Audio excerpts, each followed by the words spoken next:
की 5 मुख्य खबर बिहार और झारखंड से। चुनावी पोस्टरों में कौन नेता छाए रहे, किस नेता की हुई गिरफ्तारी, क्यों बढ़ी इंडिया गठबंधन की मुश्किलें, किस नेता ने कहा कांग्रेस मुसलमानों की तरफदारी करती है, वीआईपी सुप्रीमो क्यों बौखला गए, बिहार 5वें चरण के चुनाव में 4 सीटों पर नए योद्धा और किसको दे रहे हैं टक्कर, नीतीश कुमार का नाम लेकर कौन नेता भ्रम फैला रहा है। तो आइए जानते हैं विस्तार से। तो सबसे पहले नमस्कार, आप देख रहे हैं न्यूज इरा और मैं आपके साथ विपिन। पहली खबर झारखंड से।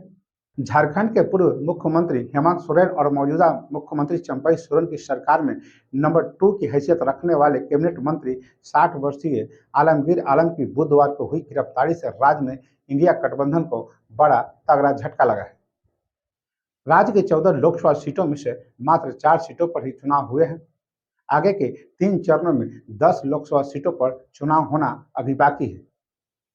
माना जा रहा है कि भ्रष्टाचार का यह ताजा केस इंडिया गठबंधन के लिए चुनावी अभियान के दौरान परेशानी का सबब बनेगा। आलमगीर आलम झारखंड में कांग्रेस का प्रमुख चेहरा भी रहे हैं। राज्य सरकार में मंत्री के साथ साथ वह झारखंड विधानसभा में कांग्रेस विधायक दल के नेता भी हैं। चुनावी बैनरों पोस्टरों में राहुल गांधी और कांग्रेस अध्यक्ष मल्लिकार्जुन खड़गे के साथ उनकी तस्वीरें प्रमुखता से लगाई जाती रही है। अब बात करते हैं दूसरी खबर की। केंद्रीय मंत्री गिरिराज सिंह ने कांग्रेस समेत विपक्षी दलों पर अल्पसंख्यकों की तरफदारी करने का आरोप लगाते हुए बुधवार को कहा कि नरेंद्र मोदी के नेतृत्व वाली सरकार ने मुसलमानों से कभी भेदभाव नहीं किया। भारतीय जनता पार्टी के वरिष्ठ नेता ने यह भी कहा कि उनकी पार्टी मोदी के तीसरे कार्यकाल में राष्ट्रीय जनतांत्रिक गठबंधन के 400 से अधिक सीट जीतने के साथ ही अयोध्या की तरह काशी और मथुरा में भी भव्य मंदिरों के निर्माण को लेकर उत्सुक है।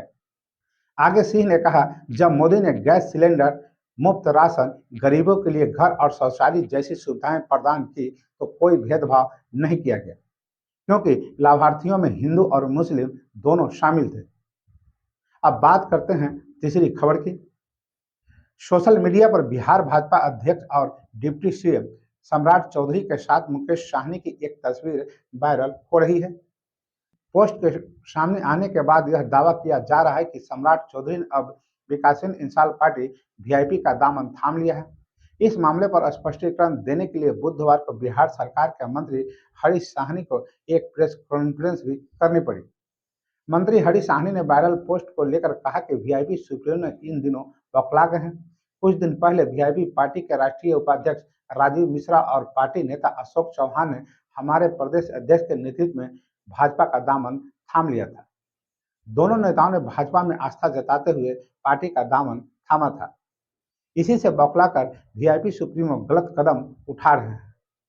अब बात करते हैं चौथी खबर की। लोकसभा चुनाव के 5वें चरण में बिहार के 5 लोकसभा सीट पर 20 मई को वोट डाले जाएंगे।